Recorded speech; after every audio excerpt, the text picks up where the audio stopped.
Hi again then guys, and welcome to another installment of Beards and Cars. Now I'm probably not going to release this one as a podcast because it's more of a retrospective over the year, which is kind of a tradition on the channel. At the end of each year I produce a single video looking back over what we accomplished in terms of the obvious stuff like views and subscribers and that kind of thing, but also sometimes discussing things like what kinds of new content came to the channel for those who maybe forgot or maybe joined a bit later on. And of course there are plenty of people who did join later on in the year as always, so welcome to those people.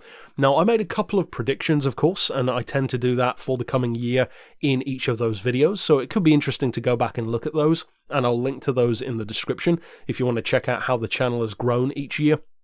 But in terms of this one, my predictions are always fairly conservative, because if you aim too large, like, oh, in 2020 we're going to hit 250k, like, you're going to disappoint yourself. It could be nice if something like that happened, but I never expect it to, because that's just not the way it works usually. It's much more mathematical than that, so I base my predictions as much as I can on the raw numbers. That came almost exactly true from last year in terms of my predictions because I used that method, so I'm going to stick with it for the coming year as well. Now, we started out this year with, I believe, about 34,000 subscribers.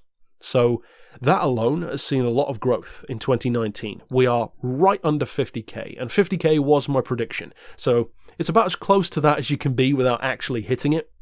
And it goes without saying, we are going to hit 50k in January, which is still a pretty nice present for the new year. Now, as far as views, the analytics on YouTube are not working ideally at the moment. I mean, surprise, surprise, YouTube isn't working properly. But in terms of what they are saying about the previous year, despite the fact that they've freely admitted that everything between January 1st and November is inaccurate anyway, so in other words, the vast majority of the year, they are saying that I've made 6.5 million views worth of clicks in the past year. And that's a great amount for a channel of this size. And in the year before, to put that into perspective, we did about 4-point-something million, so it's a pretty significant increase there. In terms of my predictions for the coming year, I have two in particular. Now, we're just under 16 million views as of now. When the year officially ends, we will be right under 16 million, probably about 20k off of that, something like that. So my two major predictions for 2020 are that we will pass 20 million views, which will be kind of poetic, and also we are almost certainly going to be passing 60k. But that may happen toward the end of the year, because again, I look at these things analytically rather than hopefully. So I'm not saying, oh, we're going to hit 100k in the new year. I know there are lots of you who like to say stuff like that to me, and it's nice to hear, of course, and it would be nice if we did, but I like to be a bit more realistic in my expectations.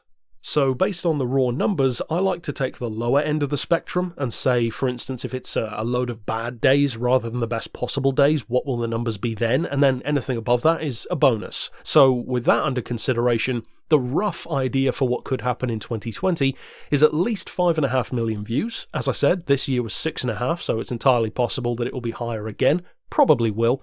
And in terms of subscribers, well, generally speaking, a average to bad month is still 1,000 people joining the channel. So even under those circumstances, that means that we could close out 2020 with about 62,000 subscribers, which would still be very nice. And although, of course, that's not the kind of growth that some other channels might get, bigger or smaller, sometimes that's just the way it goes. And the majority of the growth that a channel like this tends to get will be when something new comes out, like a new car pack, or a new DLC, or even a new game. Because, of course, those of you who have been around on the channel for long enough will probably remember that when the beta came out for GT Sport, the channel exploded. We went from like 5,000 subscribers to 10,000 in about a month. So, of course, if that happened every month, it would be insane. We would be a lot closer to 100k, but that ain't going to happen. So the next major thing for the channel, I believe, will either be the next Forza game or the next Gran Turismo game. And of course, with the majority of the audience being Gran Turismo, that's more likely to be the case, and I don't think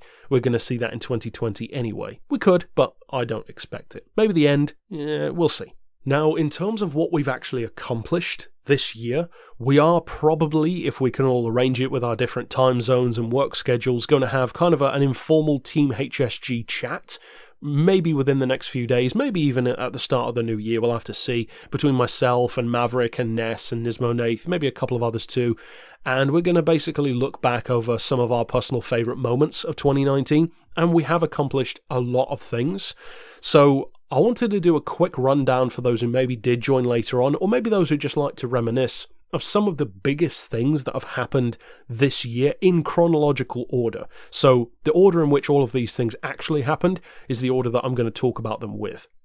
Now, straight off the bat, in January of this year, we kicked off with the return of Mosler to Forza, and that was a huge thing for me personally. The Mosler MT900 is one of my favourite cars. Of course, not a hugely important thing for the channel as a whole, because it's more Gran Turismo related, but that was still cool. Also, in January, we saw the 1.32 update in GT Sport, which was very significant, hugely significant for me as well, because it was the return of TVR to Gran Turismo with the Tuscan, and of course my favourite JDM car came back to the game in premium form, the DC2 Integra. So that was a pretty important month as far as Gran Turismo went. And also, of course, Special Stage Route X. That was my month, man. Mosler, Route X, Integra, TVR, that really was my month. And it's also my birth month, so it's kind of appropriate as well. As far as the other stuff that came, I bought the first of, I believe, 2 models that I bought in 2019, so it wasn't as big of a year. I bought my SLR McLaren model and did an unboxing video for that. Of course, I haven't actually bought any new models in quite some time, mostly because I already own most of the ones that I wanted. In terms of the tuning and the videos on the channel, it actually marked a very significant return, and that was we started doing speed tunes again, because of course we had very little need for that before Route X came back to the game, and that was a really cool little throwback to what made this channel start to grow in the first place. Way back in 2014 with Gran Turismo 6, that was how I started really making this channel into what it is now. So that was a pretty cool throwback in 2019, and also in January another laptop died, thankfully the only one of the year, and of course I did a brief video with that being addressed, in a sense.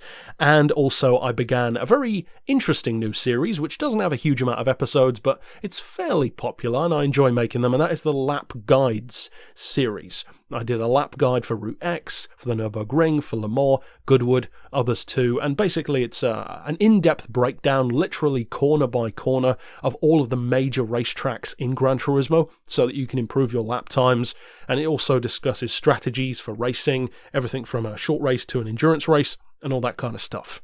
And all of that was just in January. So, pretty awesome month, actually. It was a very, very strong month of the year. Then in February, we also had another update, which was pretty awesome for GT Sport. And somewhat ironically, after me buying the SLR McLaren model car in January, the SLR McLaren came back to Gran Turismo in February in the 1.34 update. But not only that, it came back with the Huayra, the new Supra debuted, and of course the McLaren F1 GTR. So that was a pretty massive deal for all of that to come back. It was a good update.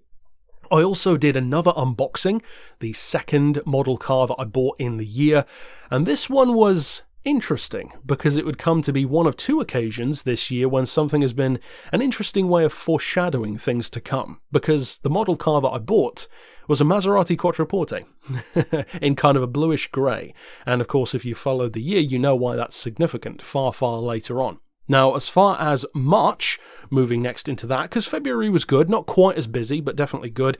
In March, I purchased and unboxed one of my favourite motorcycle-related things that I've got, my Predator helmet. And incidentally, for those who are still interested or wondering about buying one, the ongoing deal that I have with the guy who makes them is still in effect. So you get 10% off if you quote my, HSG thing, all that kind of good stuff. I love the helmet.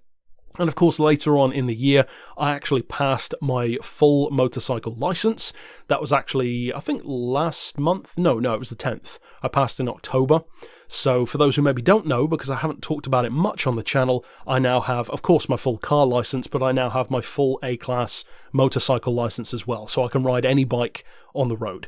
Not sure how that applies to track bikes, but it's not exactly like I'm going to be using that side of things all that often. But yeah, in other words, I can basically ride any size bike I want, which is pretty awesome because I went from, I believe, August, I started doing lessons, and I'd literally never ridden any form of motorbike or even scooter before.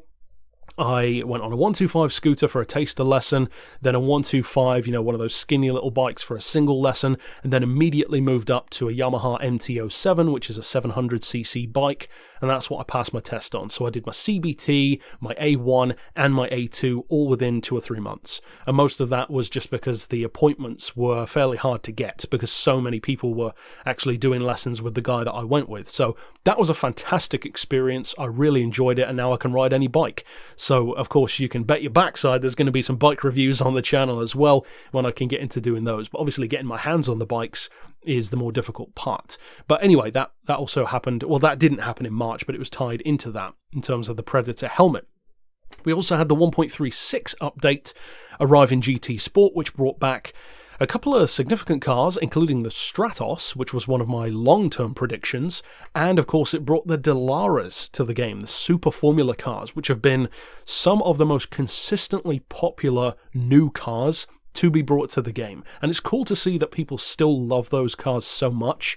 It's nice when that happens instead of just being, something that's cool and then it gets kind of forgotten. There are certain cars that just endure with the community, like the Huayra, the GTR, the Dallaras. They just get so much use by so many people, and that's always cool to see. We also had our first major leak of the year, which was a huge one for me and a huge one for the JDM community, because we had it leaked that the Porsche 962 was coming to Gran Turismo. What an awesome thing that was.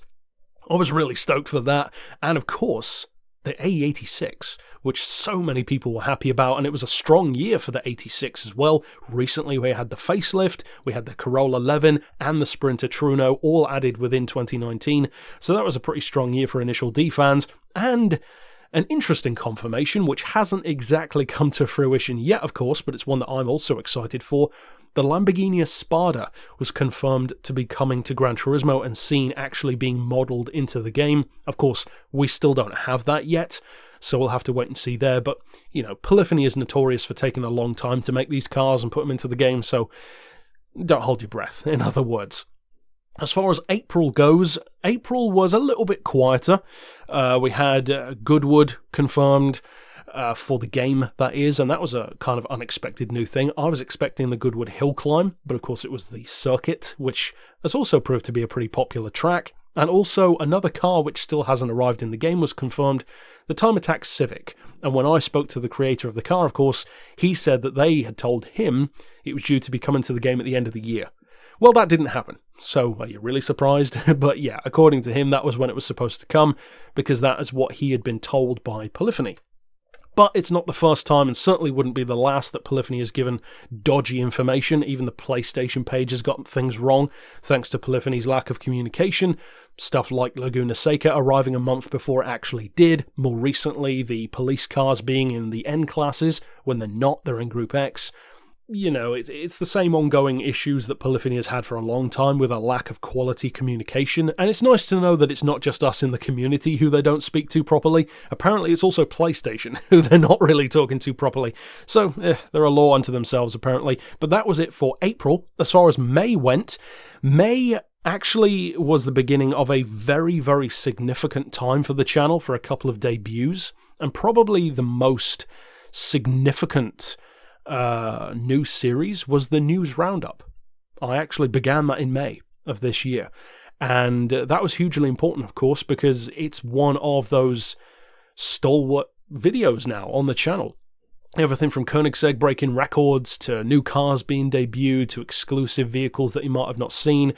We've done over 80 or 90 videos in that series so far, and they drop randomly, which is one of the fun things about it, and it can cover almost anything. There's been bike stuff in there, car stuff, racing stuff, and we'll actually touch on some of those stories later on as I talk about the year. But yeah, that's probably the single most significant, gaming related series that I've done on the channel, because it spans Gran Turismo news and real world news, and a lot of the videos that you guys love to click on about leaks and stuff, they fall under that series now. As far as other stuff, well, also in May, a very significant personal accomplishment to me, I published both of my books, both Buddy and Spore, on Amazon Publishing. They're still available on there. I love the fact that my books have physical copies, which I own, of course. I featured them in a previous episode of Beards and Cars, And it's just cool to see a manifestation of something that you've created that you can actually hold and look at and read. So yeah, that was a very significant thing for me. And also in May, a very significant personal thing, I passed my driving test, which is pretty late. For those who don't know, I'm 25, so I did wait quite a while before actually getting my test, or getting my license, I should say. And I actually got my car and bike license, as I alluded to, in the same year. So it's been a very significant year for me personally as well. Some pretty major downsides, which I'm not going to get into, one of them very recently. But yeah, those of you who are on the Discord server know what I'm talking about there. As far as a new series on the channel, we had the debut of Ride 2, which I've done a couple of reviews in. Not as many as Ride 1 yet, but of course motorcycle content isn't as popular on the channel anyway, and I get that. It's just something that I like to do. And to be honest, I don't really care how many other people watch it, I'll just do it anyway. As far as other stuff, we had a revisiting of Spirit of Le Mans, which a lot of you guys were very happy about. We returned to the series to review basically the cars that started the reviews on the channel in the first place back in like 2015, and we started by bringing back the Nissan Zytek LMP2 car, and we've done a couple of others since then where we revisit the reviews in a different style with, not a potato cam, in other words. We also had the review of the Jux earpods, which I use quite a bit, and that was just an interesting little bonus. And what else did we have? We had Project Gotham 1 debut, even. Project Gotham 1 reviews debut in that month. That was cool. I've only done a couple of those because there aren't a huge amount of cars to review in that game anyway. There's like 6.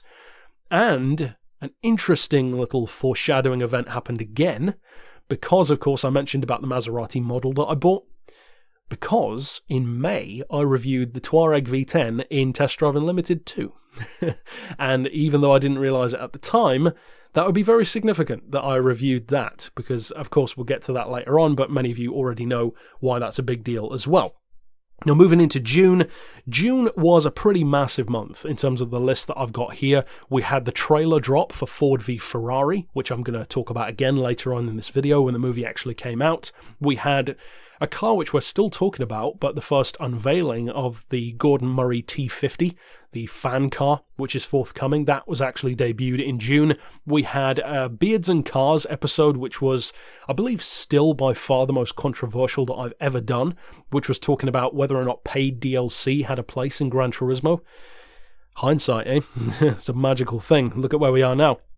We had 4x4 World Trophy debut on the channel, a pretty obscure little PS1 game, not exactly a popular video. I think I only did one video of that so far in the series.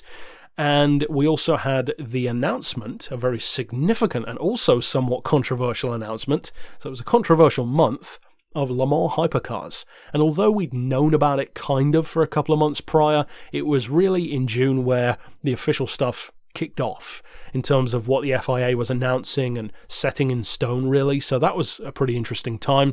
We also had the most significant announcement that I made of the year, the GT Sport Community Spotlight. That was in June.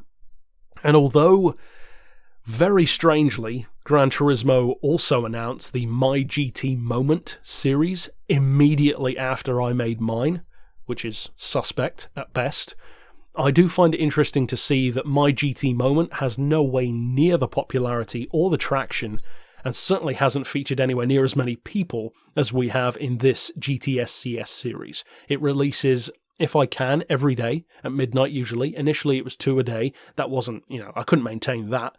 But we featured over 150 showcases of skill from the community, from players all around the world. And many of the things that we've featured are things that Gran Turismo never shines the spotlight on, like drifting, sometimes even like reverse racing, stuff like that, which they give no attention to that whatsoever. They only feature like, oh, this guy did an interesting overtaking maneuver. Good for him, who cares? And that series gained more and more popularity, and we're actually going to come to that later on because we had a pretty significant guest in that series later on as well. We also had the YouTube Poops behind the scenes video, which is one of the more unique Patreon sponsor collaborations of the year. Pretty long video, didn't quite get the views that most do, but behind the scenes stuff generally doesn't. And that was, of course, taking a look at how Nismo Nath makes his kind of comedy, memeified versions of some of my rant videos. And you should check those out as well. They're very funny. And that was a very lengthy behind the scenes of how he does those. Then we had a new update announced. I don't recall if it was a leak or an official announcement at the time, but it was the 1.40 update, which brought, of course, the Clio V6 back. It brought the classic Camaro back to the game, the debut of the Toyota Tundra, which was pretty significant after the Ford Raptor, and rain. Now, of course, rain did not arrive, but we saw rain for the first time at least, and you'll recall we went back and forth on that in terms of videos and comments and discussions as well. And we had the first sighting of a new Red Bull, which of course was kind of underwhelming when we actually got it, the X2019 competition, but that was when we saw that. Also continuing on in June, we had another massive milestone for the channel, 40k. We passed 40k in June, so relatively early on in the year, like first half of the year really. We had my review of Monster Jam Steel Titans, the monster truck game. That was a cool early access review that I got to do. As far as sport mode in GT Sport, well, of course, again, a significant first for me, and another new series to debut on the channel. I did my first ever sport mode race in GT Sport, which is weird to wait like a year and a half before even going into sport mode, but it was primarily because I didn't bother with PlayStation Plus before that. I bought PlayStation Plus, did that, and of course, we've done about probably 6 or so episodes in that series, and it's pretty popular. A lot of you guys enjoy watching those, my online antics, moving up through the ratings, finding bad drivers, having that kind of good stuff. And as far as Forza went, because that's gone a little bit quiet on the channel in terms of news, we had another controversial thing happen, also in June, so pretty controversial month, Lego. Lego arrived in Forza. I did very little content on that. I don't hate the idea. I think it's interesting enough, and it's very well implemented into the game in terms of the damage physics. But yeah, I did a speed tune for the Lego Mini. And that was about it. I didn't really do anything else for the Lego. Then moving into July, of course, we had Goodwood, the real festival of speed. I met up with Maverick at the festival. We had a good chat. It was cool to finally actually meet him. He's been a long-time supporter of the channel. And of course, many of you know he actually set up the Discord server for me as well.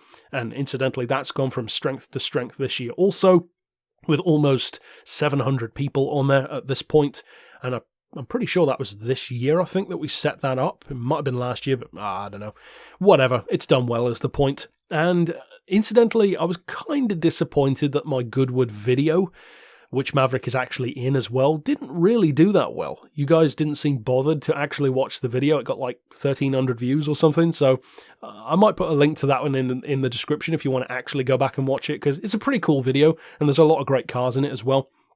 Now, as far as July continuing, we had the debut in, once again, the News Roundup series of the Lotus Evija, or Evija, I think it's Evija, the Lotus hypercar, the 2,000 horsepower electric beast, which has more recently been seen further testing, so that was pretty significant for that as well. I did another exclusive early access game review for FIA truck racing. That was another fun one to do. And then, of course, we had the confirmation of 1.41, the new update in GT Sport, which brought back a couple of very significant cars.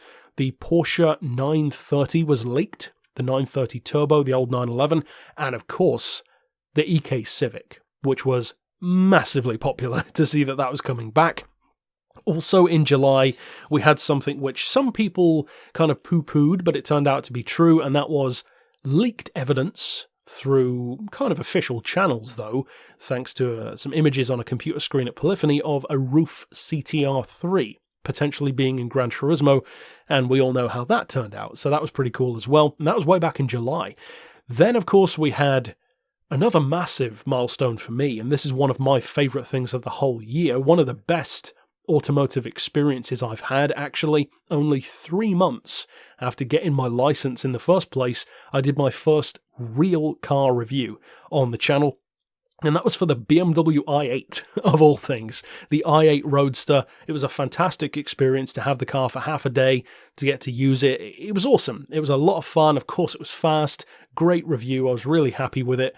And yeah, I mean, 3 months after passing your test in an i8 Roadster, of course I was happy. And also we had the confirmation of a very significant high roller that month as well for Gran Turismo, which was the Jaguar D-Type, which I will admit I haven't seen as many people using lately, which is kind of a shame, but it's a very significant high roller for sure. Then moving into August, we had a significant milestone for this series, Beards and Cars, because we passed 100 episodes. The 100th episode of Beards and Cars. We also had Bugatti release the Cento DHE, that kind of tribute to the EB110, which was, I'd say, controversial, but not really, because it was more like an overwhelming negativity. Most people don't like it. I actually do like the look of the car.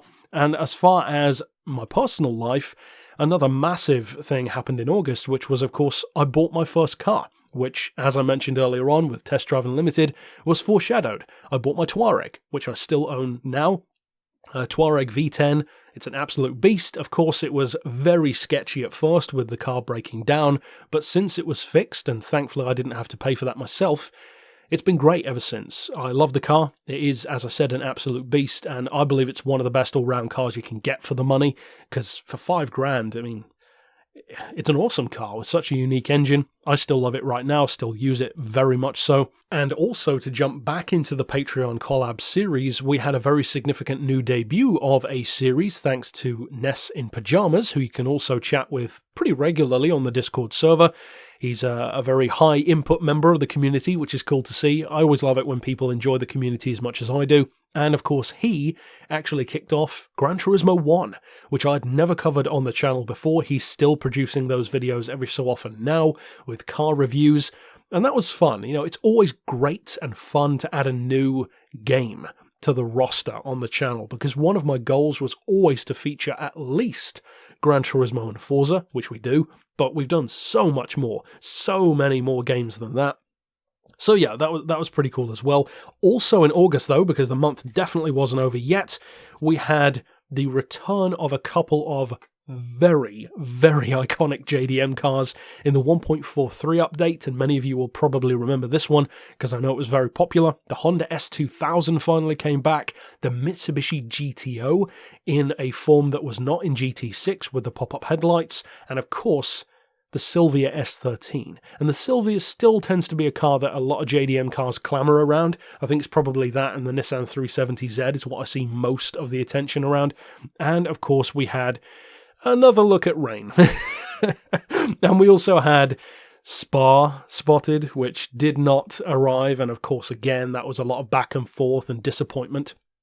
And also a car called the Cyan Concept, which you can go back and check out that video if you're unfamiliar with it, actually broke 2 Nürburgring records in real life. And I covered that briefly in the news roundup. And that was very cool because it's not exactly a car that gets a ton of attention. A Chinese car, I believe, if I recall correctly, broke 2 records. I think it was something like the sedan record and the front-wheel drive record, something crazy like that. So quite the achievement. Then moving into September, so kind of getting towards the end of the year now, we had, of course, the massive milestone for Bugatti of hitting 304 miles an hour in that long-tail Chiron. That was a pretty awesome month for Bugatti, that's for sure.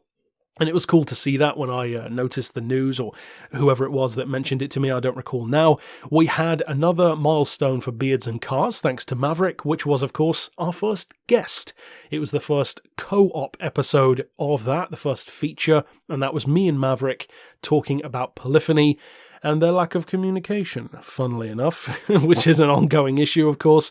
We also had Porsche confirming that they will be doing a Vision GT car, which of course we haven't seen yet, but that should be pretty cool. And we also saw more evidence of rain on Tokyo as well, which has also come to the game later on.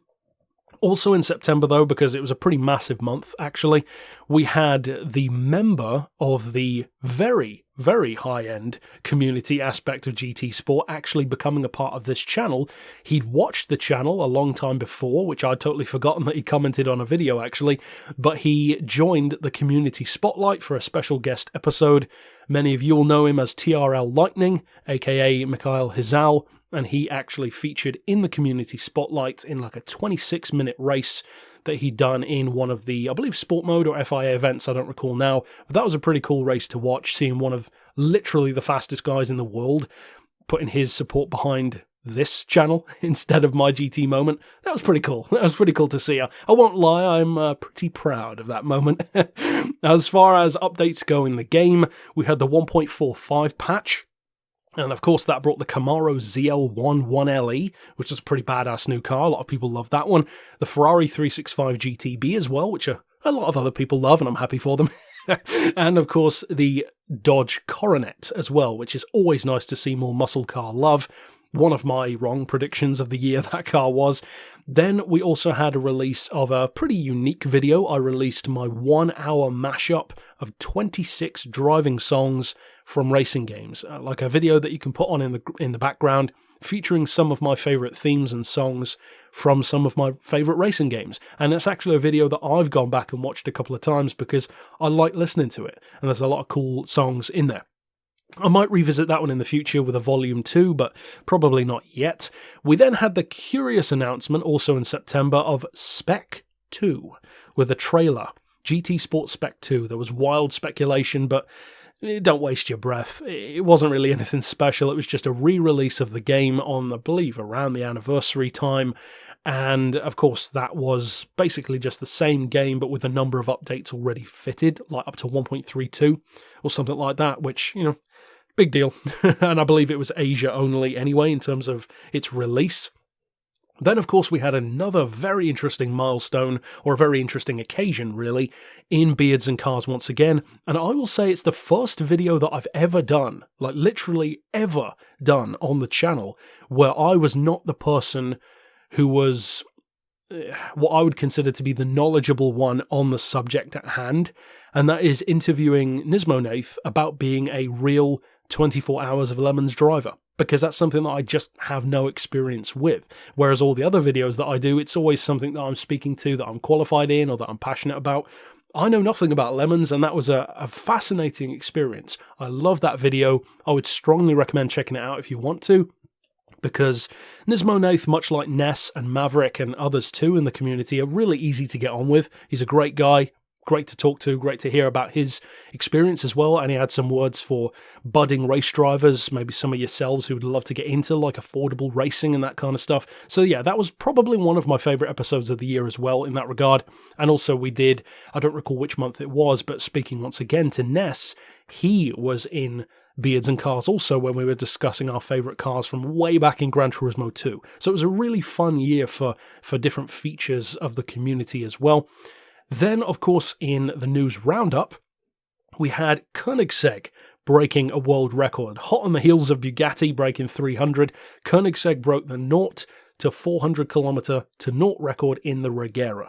So that was pretty badass as well. And as far as tuning, once again in the game, we had the return of an interesting kind of tuning video, not exactly something that I've done a lot of, and that was wheelie tunes. I did a wheelie tune in the game for the Tomahawk, which was more novelty than anything else. Don't expect it to be like Gran Turismo 3 or 4 in that regard, but that was fun. Then moving into October. October was a massive month as well, and you'll probably begin to remember why as I mention some of these things. The first one was a very significant thing for me personally, which was 10 years of this channel.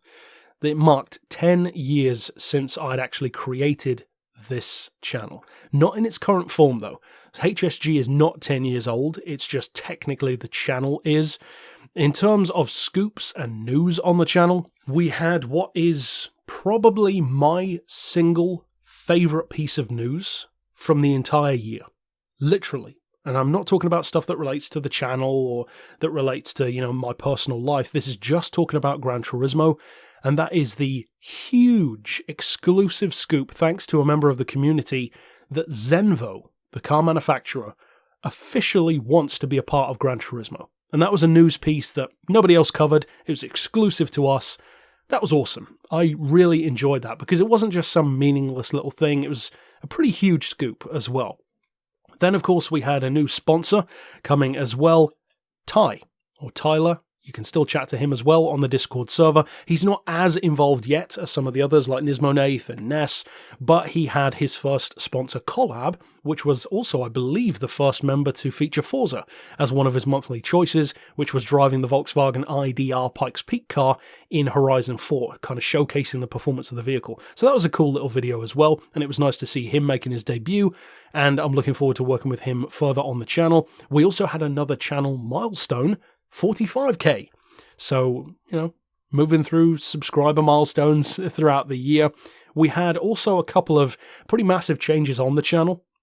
And a couple of the changes were a little bit more controversial at the time, but I think many of you guys like them now, even if you didn't at the time. And that was that not just did we pass 45k, but I gave the channel a new look. A completely new logo. The logo that it has now, which did away with the HSG lettering, kept the same shape, so it was clearly a nod to it, and that was what I intended, but I wanted the channel to have more of like an automotive badge kind of appearance, like a logo, rather than just HSG written in a slanted way. So it had a new logo, and of course, a new name. The channel simplified, shortened down, and became what it is now, HSG Automotive instead of Hammer Studios Gaming.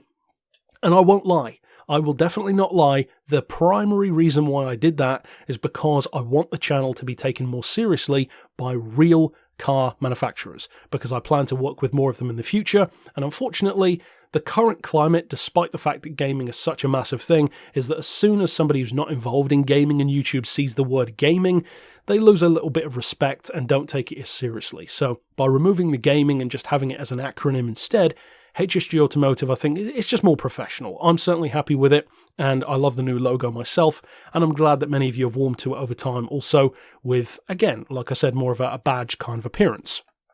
We then had an interesting surprise announcement, also in October, in GT Sport again, the Supra survey. That was an interesting survey, and we might not be done with that yet, because a number of the cars that were in there that were being asked would we like to see, of course, are not in the game. Stuff like the Lamborghini Urus, for instance. So we'll have to wait and see how that goes, but of course the significant thing was the announcement that we would be given a Group 4 Supra. And of course, we're going to return to that later on in this video as well. And we had 2 years of GT Sport. 2 whole years of the game being out arrived in October as well. So 2 years of GT Sport and 10 years of HSG in the same month. Also continuing through October though, we had Hyundai releasing their bonkers drift van. That was a pretty cool news piece to cover. We had an interesting little oddball video that I did in Beards and Cars where I actually designed my own Vision GT car and spoke about how I would have it work and the kind of technology. So that was fun, and a lot of you put your ideas in the comments as well. We had, of course, a significant leak, speaking of Vision GTs, of the Jaguar, which we now have in the game. That was cool. And also, hot on the heels of the Zenvo news, which was exclusive to the channel, I then had another exclusive scoop thanks to a member of the community, Tuareg V10, who many of you have heard his name pop up a lot. And that was, of course, the Mario Kart Easter egg in the Jaguar Vision GT. Another thing which I didn't see any other gaming or Gran Turismo outlets cover that news at all. I mean, not news, but you know what I mean. A little exclusive Easter egg, which was cool to see Rainbow Road featured in the car's art. So that was cool. Less important than the Zenvo thing, but still cool nonetheless. We also had the kind of out of the blue unboxing and review that I did, which also was, even though I didn't know it at the time, kind of foreshadowing something on the channel. The Maserati Cologne review that I did. Still own that Cologne. I still love it. I still use it. And little did I know how significant that would be alongside the model car that I bought early on in the year. And of course, then we had 1.47. 1.47 was a very important update for many of you guys.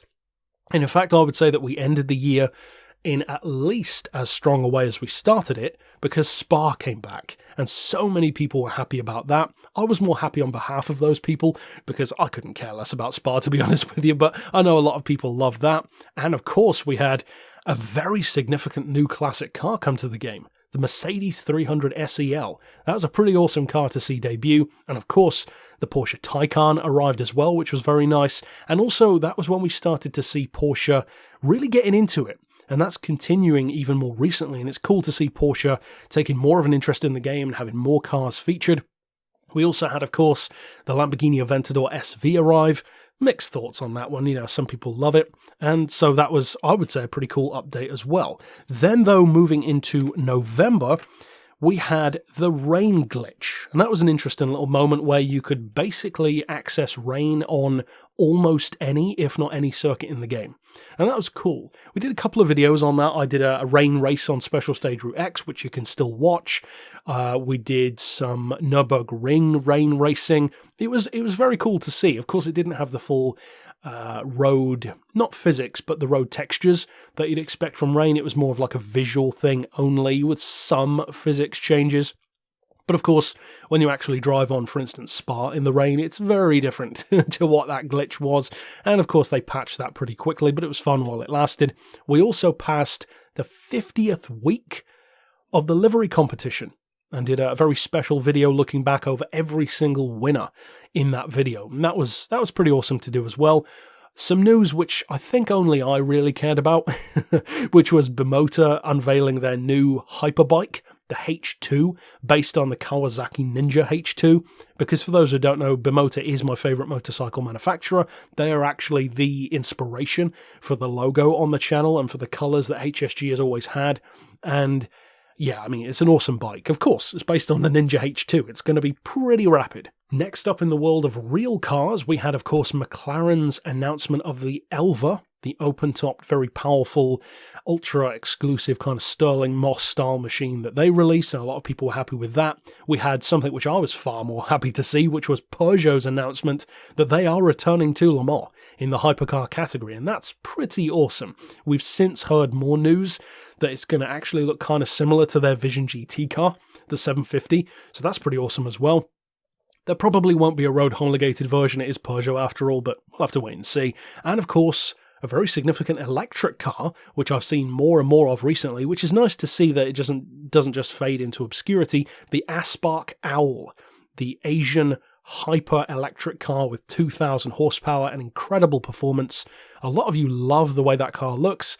For me, I actually don't like the way it looks, but I do love the performance, so it's cool to see that hasn't just faded away as many supercars do. Then, of course, coming back to the Ford v Ferrari discussion, I reviewed it.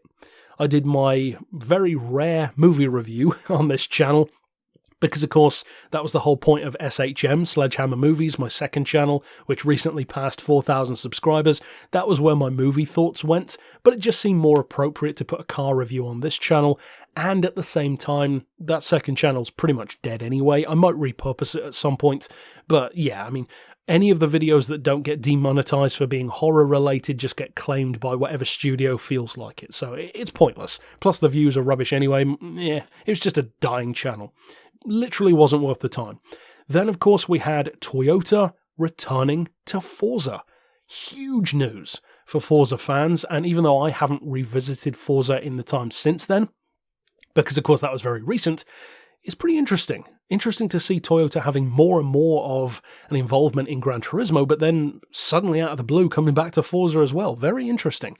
And especially after their words about that, not wanting to be in illegal street racing games, I think is how they put it. Then, of course, we had a massive announcement, at least on the level of Spa, far more important for me, which was, of course, Laguna Seca coming back to GT Sport. It's now in the game, of course. We'll touch on that a little bit later on, but yeah, that was, I've got to say, that's probably my second favourite track of the year to come back. Route X is my number one, partially for nostalgic reasons because of what that meant for the channel. Second is Laguna Seca. Probably third would be Spa, maybe then Goodwood. So it's been a pretty good year for tracks, actually. Then in November as well, we had Mazda announcing a GT3 car for GT Sport in the FIA events, which we saw, of course. The RX Vision GT3 version looks kind of like a fusion between Group 3 and Vision GT in a similar way to what Toyota has with the FT1. We had another Project Gotham debut after months before having Project Gotham 1. We then started Project Gotham 2. And started with a car that I actually have driven in real life as well at this point, and I actually considered buying one. I was going to sell or part exchange my Touareg for one, and that was the Porsche Cayenne. Of course, that didn't end up happening because I was actually very disappointed with the Cayenne once I drove it. But in the game, it feels great. And that's one of the great things about games. You can enjoy cars in ways that you just can't in real life, like doing 130 miles an hour around a track. Then, of course, we had a very interesting leak for me, and this was still before I knew why this would have more relevance, the leak of a mid-engine Maserati testing. And I'm still pretty intrigued to see what that turns out to be. We had the possible spying of a new Porsche model for GT Sport, which still has not arrived. My prediction was the Porsche Macan. It's possibly also a Cayenne, maybe even a Panamera of some kind, because the lights are very similar, but we'll have to wait and see. That's still forthcoming if that does arrive. We had, of course, the Hamilton Challenge announced for the game as well, which was, of course, controversial. Still is to some people, but a lot of people have either enjoyed it or just decided not to go for it, which is fair enough. And, of course, the revealing of the Lamborghini Vision GT, which hasn't arrived in the game as yet. It is due next year. Looking forward to that one. It looks pretty awesome. One of the most epic-looking Vision GTs, I would say. And, of course, then we had 1.50 come to the game with the Roof CTR 3. After many months of hoping that that leak was accurate, it was. And I would say that the Roof CTR 3, along with the Ford GT that we'll talk about later on in this video very soon, those are, I believe, the two most significant cars to debut in GT Sport this year. And I would say the third and fourth cars might be the Mercedes 300 SEL and the Porsche Taycan. And there's probably a couple of others that I've mentioned that I might go back to, but most of them were returning cars, like the Integra. They weren't debuts. I'm talking about just brand new cars to the series. Then, of course, we had the BMW E46 M3 in that pack as well, massively popular. The Ari Amamiya RX-7 and the Jaguar Vision GT arrived as well, which I definitely had feelings of disappointment about. It's a very cumbersome car, which is a shame. Somehow they almost always manage to mess up these Vision GT cars in one way or another. And then, of course, we move into December, the end of the year. And this is when all of that Maserati talk comes into fruition because, of course, I bought my second car, which I also still own, the Maserati Quattroporte, the only one in the world in its colour, Ferrari Mirabelle Blue.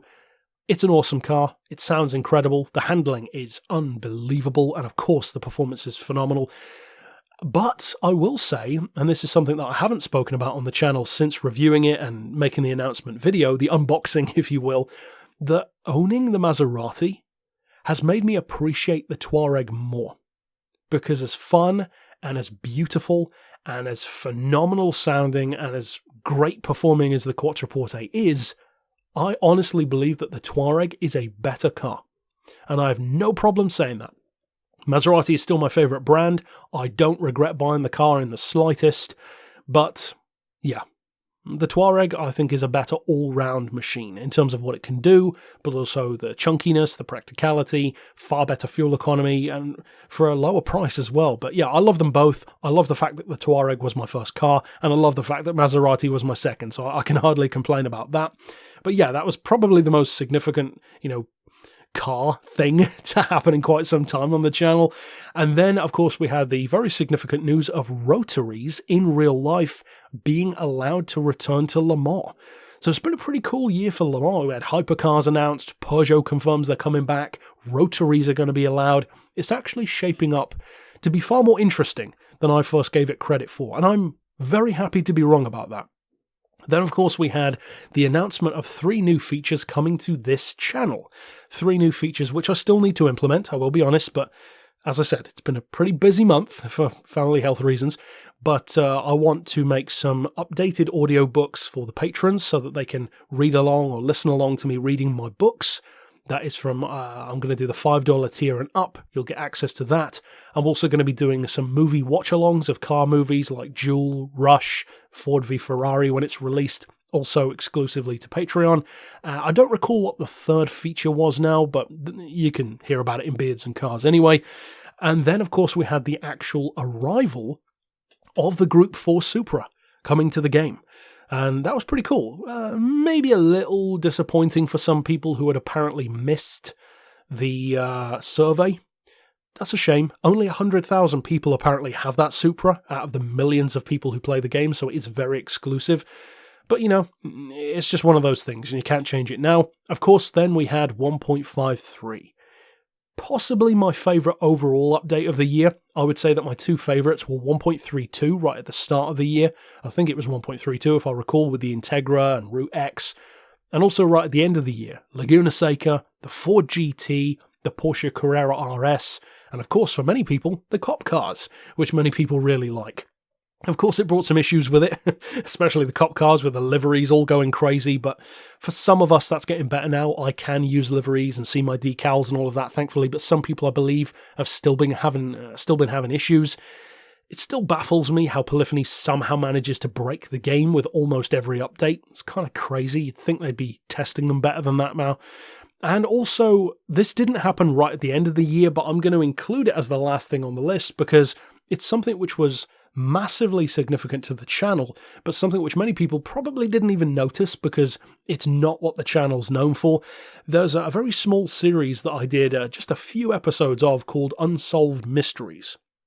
Not Unsung Heroes, that's something totally different, but Unsolved Mysteries was basically just a series for me to, write. I love writing stories, as I said. I published the 2 books, and I like making these little videos with unsolved mystery type stories. And one of them had done very well already about rabies. It had like 160,000 views, but it makes no money whatsoever due to it being apparently horror content or some such nonsense. But there was another video that I did as well, actually before that, about a little cave mystery in Thailand that I wrote. And it was actually one of my favourite mysteries that I wrote, but I never expected it to do that well because it's not the most clickable thing in the world, and the thumbnail and the title, they weren't as spicy as something like rabies or a haunted doll or something like that. But it exploded. That video exploded on the channel. It had barely 1,000 views, no comments at all, no interest in it. And then now, closing out the year, between November and now, it's got 480,000 views. In fact, it's probably got more now. It single-handedly became the most popular single video I've ever done. More than all of my Gran Turismo content, which is insane. And that's the second time that's happened, because prior to that, the most popular video that I'd done for a long time was a review of some random little beatboxing app, which was the first video I had to get like 250,000 views or so. And that dominated for quite a while. But then other ones came along, like money-earning videos for GT Sport, which clearly surpassed it. But now, yeah, this cave mystery video absolutely exploded, and it's probably going to be the biggest video I've done for quite some time because it's still getting more and more views all the time. So that was a pretty interesting little thing that many of you probably had no idea about. Unless you've been on the Discord server, then it's come up in conversation every so often. But yeah, it's been a pretty phenomenal year. And when you break it down month by month in chronological order, as I have, you can probably really see all of the amazing things that have happened. Now, of course, there was one the single primary downside of the year, which I'm not going to get into in this video because it's more the positive side. But as I said, those of you who are on Discord are well aware of what I'm talking about. But suffice it to say that the family health issues that I mentioned will no longer be hindering video production, to put it that way. But yeah, thank you guys for an amazing year. It's been phenomenal on the channel, and the growth, the content, the debuts, the input that the community have had from Ness, Nath, Maverick, many of you who aren't part of the team yet, like Louis, you know who you are. You are still a great support to the channel. A number of you on the Discord server. Gordon, you all know who you are. You're the most active people. And I want to thank you all. Those who have joined this year, those who are already on the channel prior. Phenomenal year. It has been a phenomenal year. It's no, Jake Paul rivaling channel anytime soon.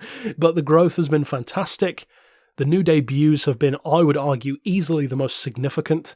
And I believe that maybe the 3 most significant things that I take from this year have been buying my first car, beginning the most ambitious series I ever did, which was the Community Spotlight, and also starting real-world car reviews with the BMW i8, because that, alongside Forza, that was one of the two major things that I wanted to accomplish the most from day one on this channel. I had two goals. One was to be one of the only people who treats both Forza and Gran Turismo with the respect that they deserve and catering to both audiences at once.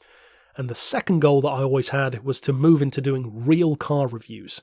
And we achieved that this year. Forza, of course, was already happening. So yeah, that was pretty massive. It's been a very important year. I'm certainly looking forward to 2020. There are definitely other things that I plan on branching out into. As I said, we are almost certainly going to pass 60k. Of course, 50k is right around the corner in January. Then 60k, 20 million views is guaranteed. And anything above that is a bonus. Plus, of course, plenty more content with the team, more episodes, more collabs with Beards and Cars and the podcast. So overall, I want to thank you guys for a great year. I need a drink right now, and of course, I'll see you in the next video. But for now, as always, thanks for watching.